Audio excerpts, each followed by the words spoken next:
how it is for me, cause I live a boss's life. Now this is for the B's and the C's and the D's and the H's and the G's, putting work in overseas at ease with the doggy and smoke some. Oh, okay. It's the podcast. Sorry, I pushed the wrong button again. Welcome, listeners and viewers, to the video format on YouTube, Primal Endurance Podcast. Today, we're going to have a show about the popular topic of testosterone.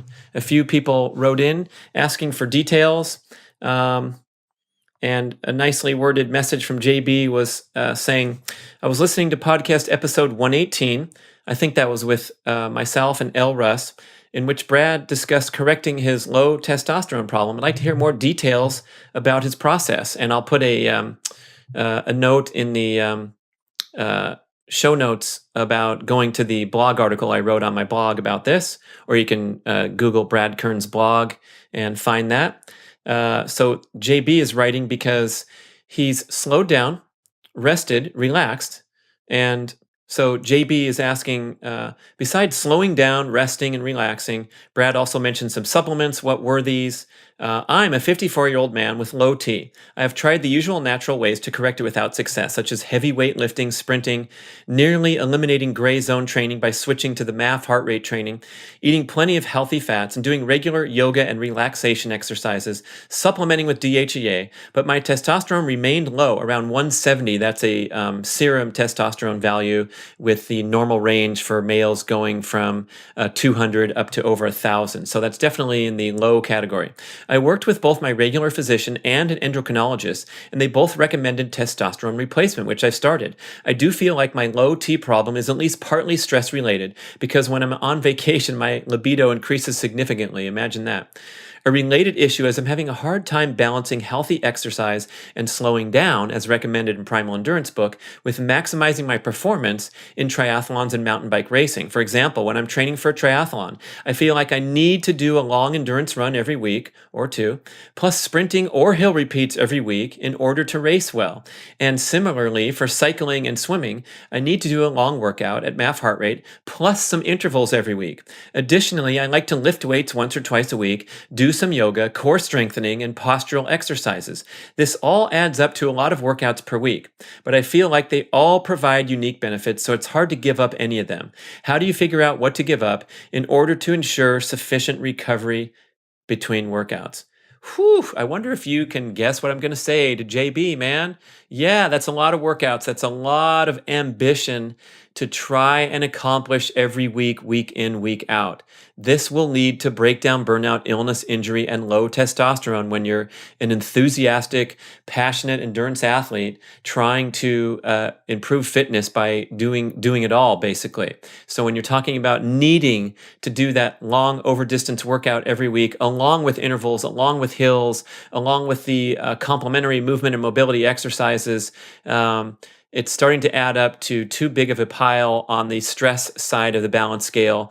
And of course, low testosterone will be an expected symptom of that. So that's what we'll focus on this show, is how to get that testosterone up naturally.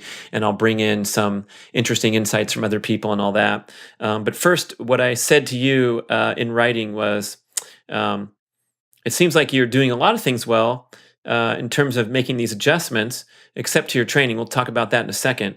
And you mentioned a serum testosterone of 170, but we also want to know what your free testosterone is. So when you're getting tested, or you're doing the online testing, like I like to use directlabs.com, very inexpensive way to track your performance values like testosterone frequently.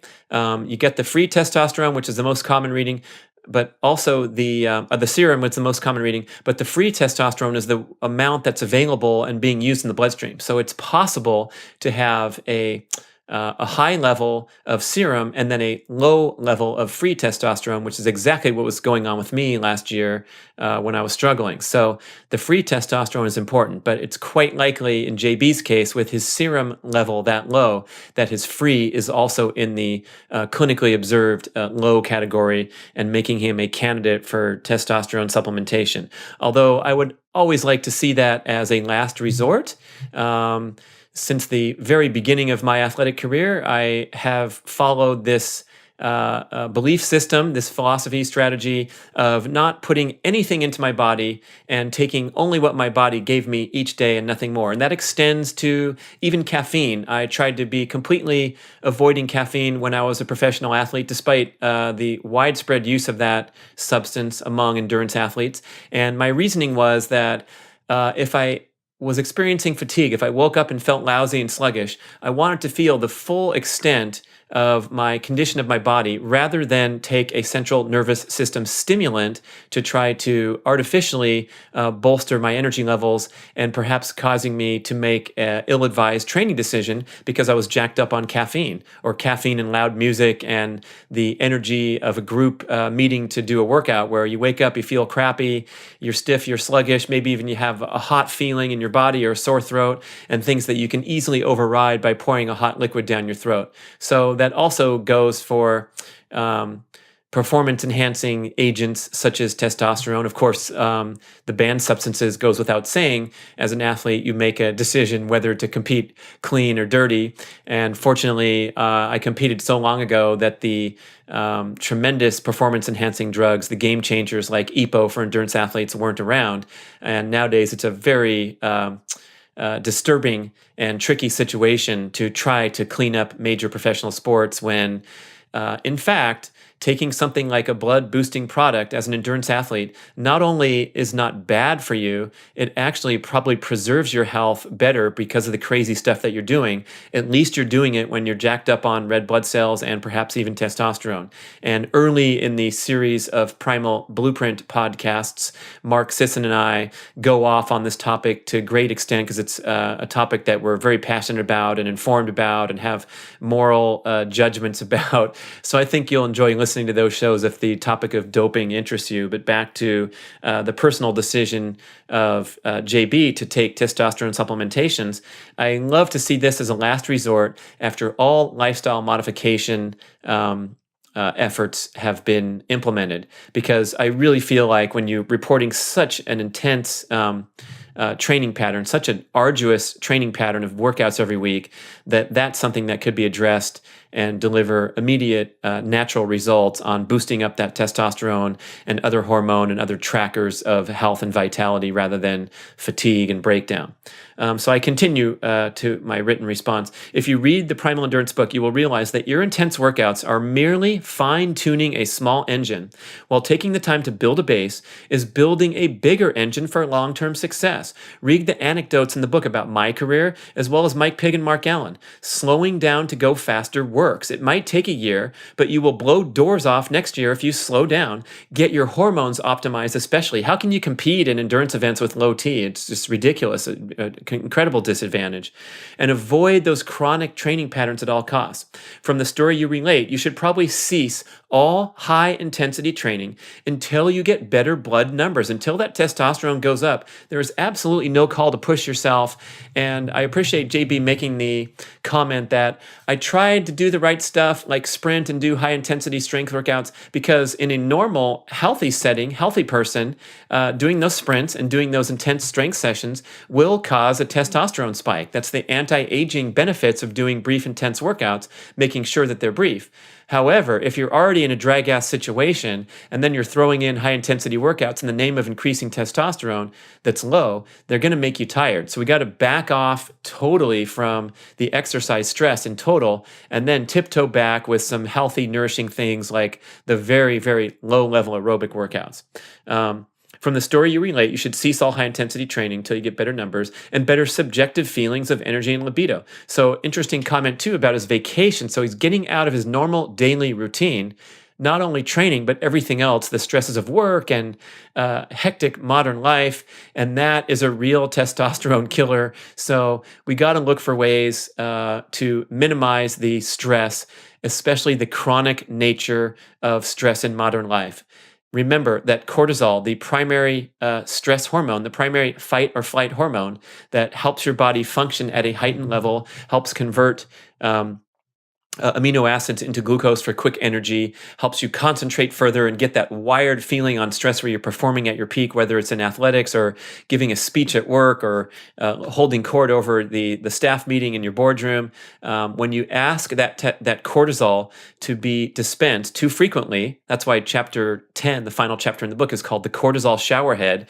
You imagine yourself holding this spray nozzle, and you can turn it on the various different settings, like the fine mist, which is just, basic and steady, or you have the super powerful pulsating, which is like really going for it and doing an intense workout or getting into an argument or getting into another high stress situation. When you're on that intense setting too much and you're blasting too much cortisol into your bloodstream, it feels good. You feel buzzed on it. You feel alive and vibrant and all those great things of being under the influence of the stress response. But if it's prolonged, then your body responds by underproducing these critical stress hormones just to make you feel comfortable and functional at rest, and you feel like crap. Your immune system is compromised, and notably for the topic of this show, your testosterone is compromised. Cortisol antagonizes testosterone.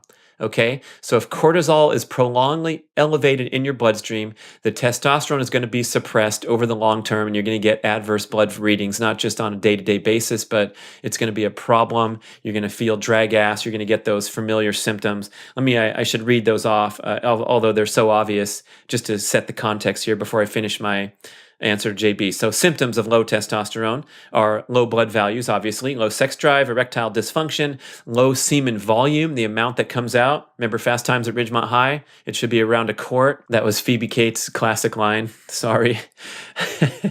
We'll put the explicit bar on the podcast. Sorry, folks.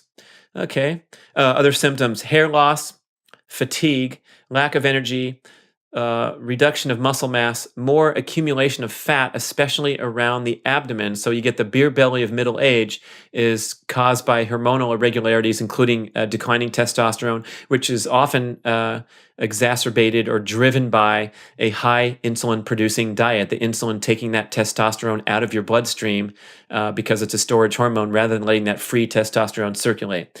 Low bone density, so you could have the osteoporosis, is especially talking about for the aging, the decline of testosterone over the decades. And then finally, probably the worst one is the effect on your mood and your aggression and your energy and your focus and your concentration. So you feel moody with low testosterone, depressed, irritable, and unfocused. I want to make an aside here too and point out the wonderful conversation that I had early in a Primal Blueprint podcast with the best-selling author Ashley Merriman and her book Top Dog, where she gets into the details of the function of the hormone testosterone and broadens our narrow and incomplete conventional definition that testosterone is that aggression male hormone, and when you get into a altercation on the road and you roll down your window and say, "Hey man, you got too much testosterone, calm down," testosterone can create sensations of aggressions in the right context, but it's also known for, as Ashley points out, making you the best that you can be, whatever the circumstances that you're facing. So if you're about to get in a fight, you're going to get a spike of testosterone because you need to kick some butt. But they also studied chess masters and took their blood levels of testosterone prior to the match, and those that had higher testosterone levels were invariably predicted to be the winning chess players and the highest performing in chess. So the ability to concentrate better and to perform better in any peak performance activity, not necessarily a physical aggressive activity, but any peak performance activity, is indicative of this vitality hormone testosterone. She also points for a memorable example of the firefighters arriving on the scene of a burning building with injured people. And so some of the guys in the front with the axe and the boots and the mass are going to charge that building and chop down the front door and work through the smoke and grab a survivor and carry them to safety. And then you have the paramedics in the ambulance who are treating this victim, and they need to be very, very attuned attuned to the victim needs. They need to know exactly what they're doing and all the steps they're taking to care for them, and to remember and to recite all the medications that were given and the treatments that they did en route to the hospital so they can turn the patient over to the doctor. And so there's no muscle needed. They didn't have to carry the body. The body was placed in the gurney for them in the ambulance. But this is a very, very intense and high stress situation where the testosterone is flowing just like their partners in the fire department that were wielding the axe. So very interesting stuff to broaden our definition and perspective about testosterone. And speaking of that, of course, it's an essential vitality hormone for females as well, circulating at about 1/20th the level of males. But females can definitely run into trouble with suppressed testosterone, feel similar symptoms and similar negative life consequences on mood and things like that, vitality, libido, all that stuff. So it's usually classified as the male hormone because it has so many contribution to male characteristics. But let's make sure that we look at the bigger picture here. So I told him to cease all forms of training. Take a look at that that vacation aspect where what stress patterns in your life are causing problems.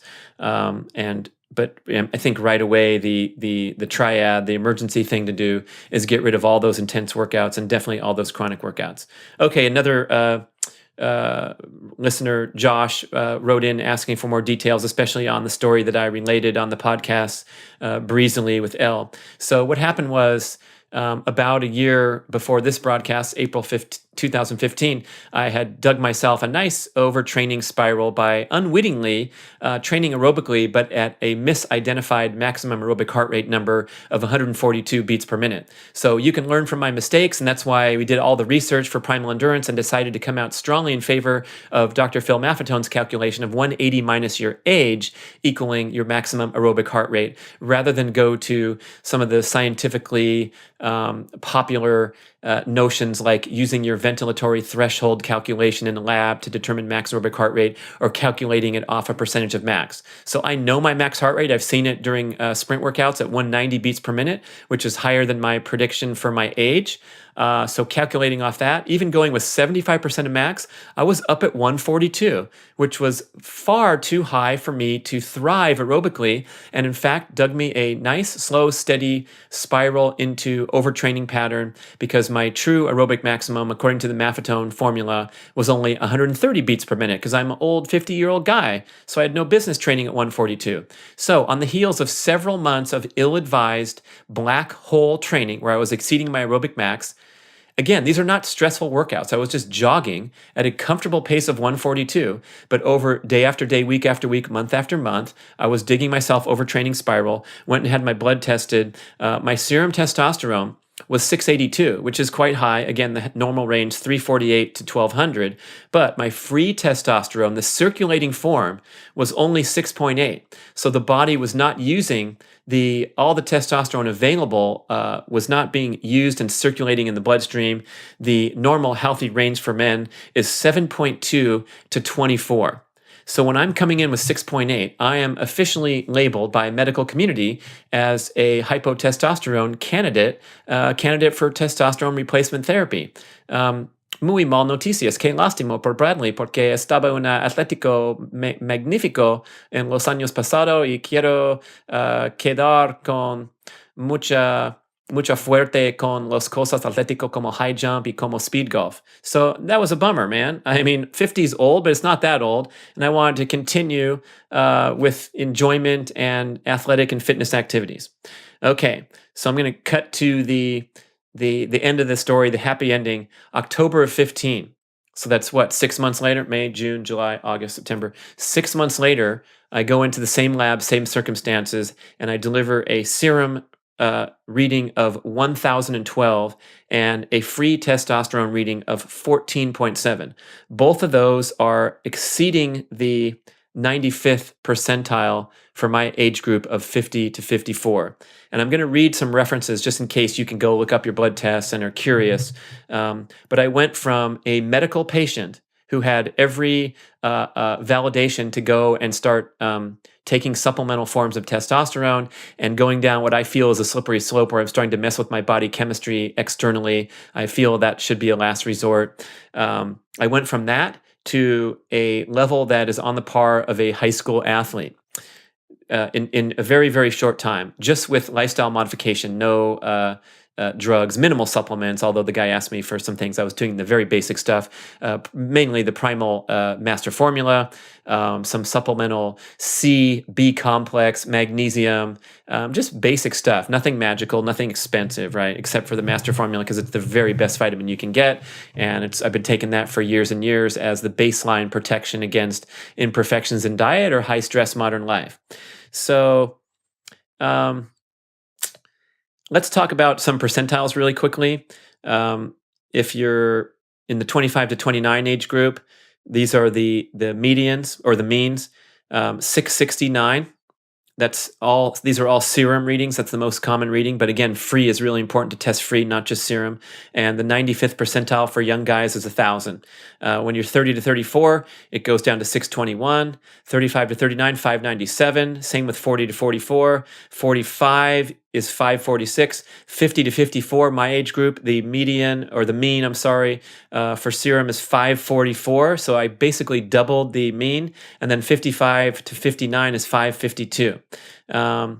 So you want to have that serum reading up over in the 500s to be average or above average, and also checking the free. So I'm going to give you 5 ways that I elevated my testosterone naturally during that 6-month period. And number 1 was to slow the F down. Okay. So taking that training heart rate from 142 beats per minute, where the beeper was set, down to 130 for not only that 6 months, but continuing now. This is a year or 13 months later after consulting with Maffetone, realizing that maybe my maximum aerobic heart rate was miscalculated and slowing way, way down. So when you're already going slow and 142 feels really slow, and then you hit 130, as I've said before, I actually had to walk during my flat course running to keep the heart rate monitor from beeping. A little bit frustrating, embarrassing. People see me on the trails around town. I've lived here a long time. I used to be a professional athlete. I was in the newspaper with my racing exploits around the globe. And then they're jogging past me on the trail from behind, catching me and passing me from behind. Hi, Brad, how you doing? I'm like, I'm doing great. I'm just slowing down, watching my watch beep. Have a great run yourself, you 70-year-old fitness freak. Okay, so slow way, way down. Get away from even a sniff of any chronic training pattern that will absolutely just kill testosterone. So we talked about JB before, and throwing in all those extra workouts and feeling that need to do intense hill intervals and things like that, along with long stuff, along with all the other workouts. Just slow everything down, even if you have to slow down to a walking pace for a while. Ditch grains, sugars, and bad oils and eat primally. And I was already eating primally, but if you're not, especially those high polyunsaturated refined vegetable and seed oils like canola oil, soybean oil, corn oil, things like that we find in a bottle, or we find in the buttery spreads and sprays that are imitation, or all the packaged snacks, deep fried, frozen foods, even things like healthy sounding salad dressings like Newman's Own red wine and olive oil salad dressing. And if you look on the label, it's made with canola oil. Extremely disappointing and distressing because of the marketing message that I thought this was one of the healthiest dressings. I assumed it was made with olive oil. So I paid a little more attention to get rid of the junk in my diet, and that will have a fantastic effect on all your hormonal functions, but especially when you can moderate your insulin production, you can get these sex hormones optimized. There's another great podcast recently on the Primal Blueprint channel about the Australian gentleman's alcohol experiment, where he ceased drinking for 30 days and had great results. And alcohol is also known as a testosterone suppressor. So I know you've gotten lucky a few times at the drinking establishments, but from physical sense, the alcohol will compromise your sex drive, your testosterone levels, your ability to recover from stress, and all those kind of things. So that's something to look at, especially if you're struggling right now. A big one for me is sleep. Always has been. I have an extremely high requirement for sleep. I'm sorry to say, I wish it wasn't that way. I know friends of mine that sleep 5 or 6 or 7 hours and then back to 5, maybe an 8, back to 6, and seem no worse for the wear. But whew, I have always needed more sleep than anybody I know, except for my dad. That's interesting, huh? Anyway, 9 hours is my magic number. So that's like 10 p.m. to 7 a.m. every day.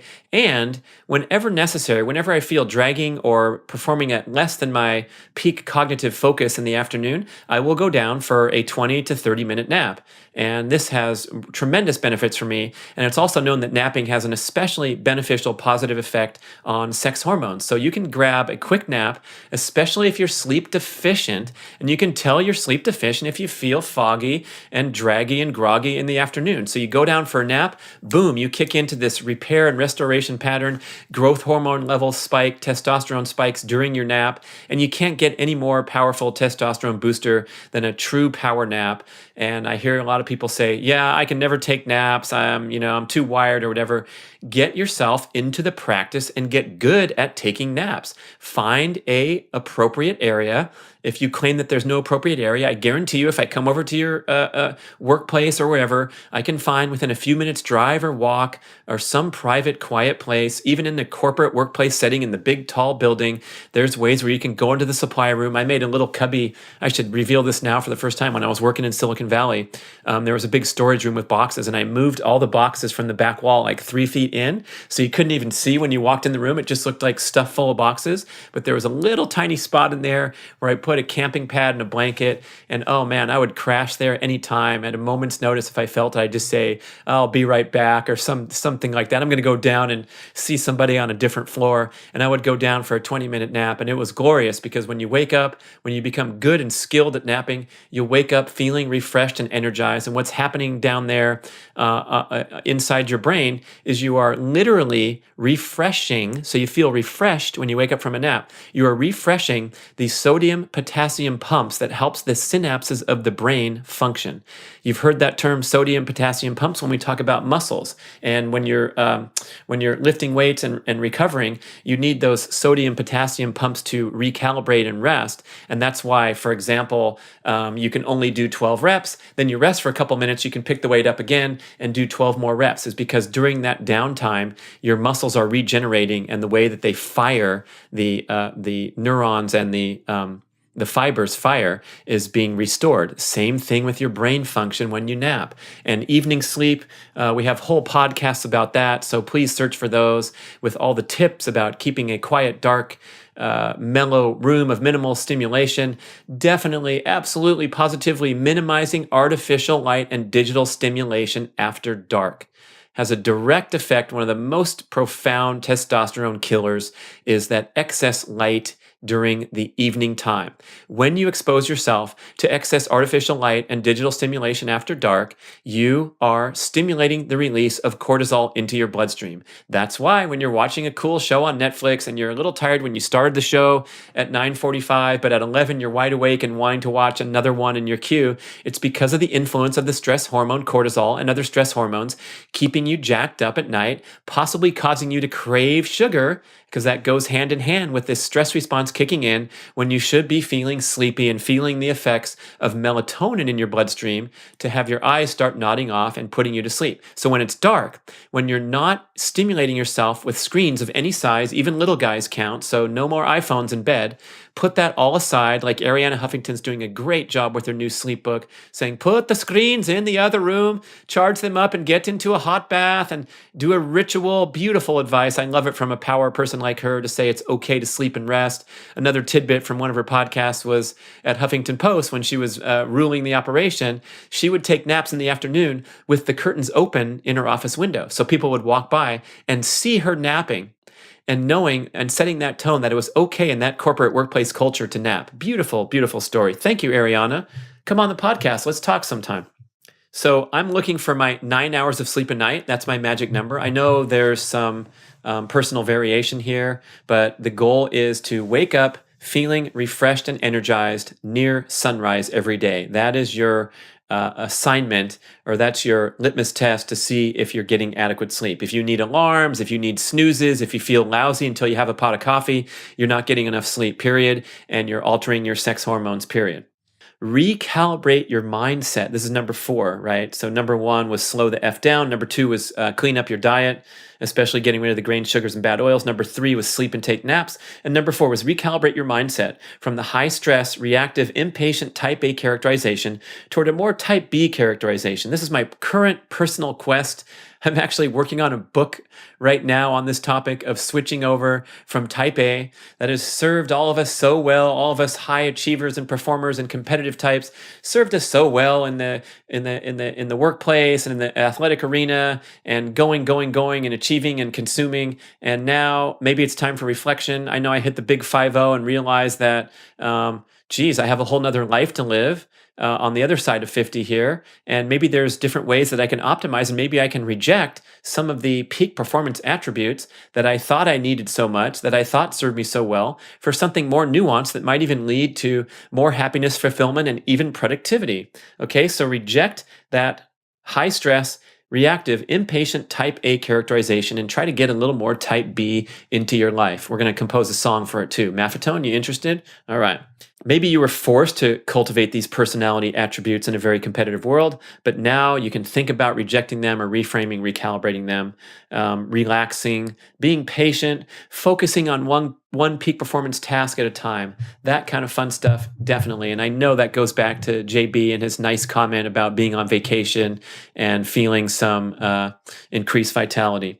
Here's Chris Walker, very interesting guy. He's got a whole testosterone a business built around optimizing testosterone. He was on Primal Blueprint podcast 88 talking about his amazing journey from severe testosterone deficiency, severe endocrine problems, and healing himself naturally against the stern advice of doctors that wanted to do surgery because he had a tumor, and this was on his pituitary gland, and it was suppressing his testosterone to basically nothing. I think his testosterone count was 11 or something. It was horrible. So he elected to go a self-healing route.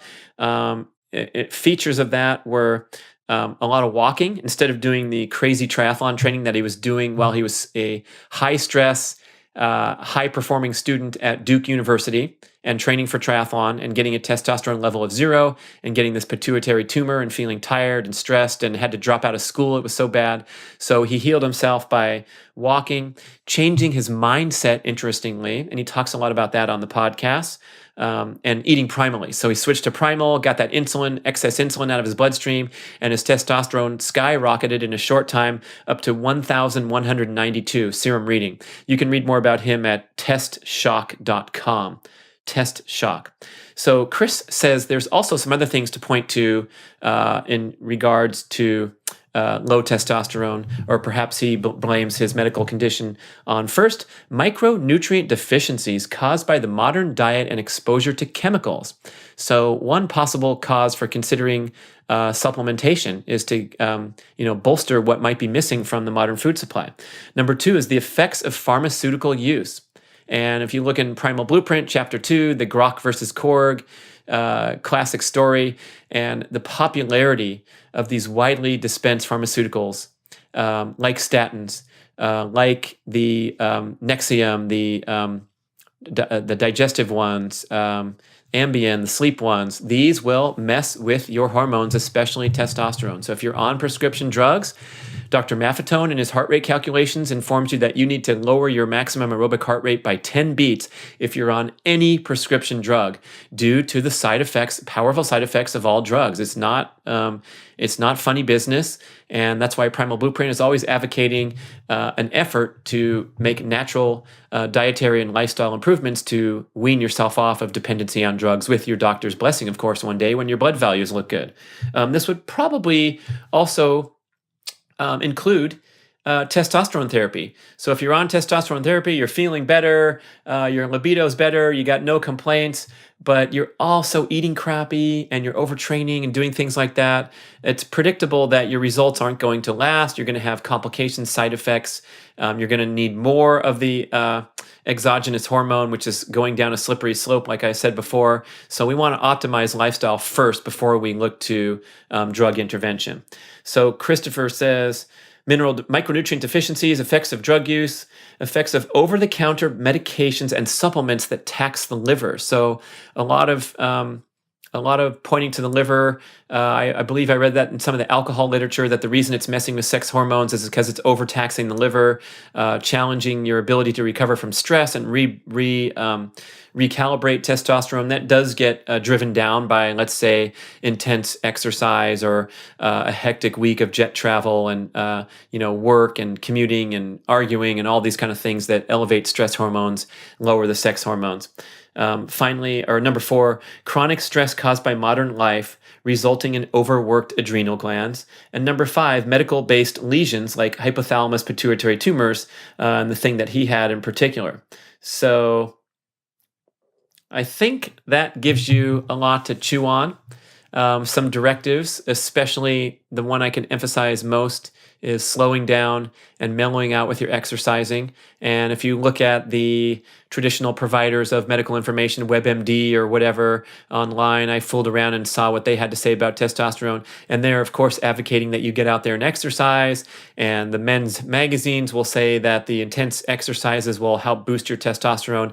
And all that's fine and dandy if you're in a state of balanced stress and balanced lifestyle. But if you're not, then the stress of your training program needs to go down, period. And that means eliminating the intense workouts for a short period of time. That means moderating your aerobic heart rate, eating right, and especially getting that sleep and taking those naps.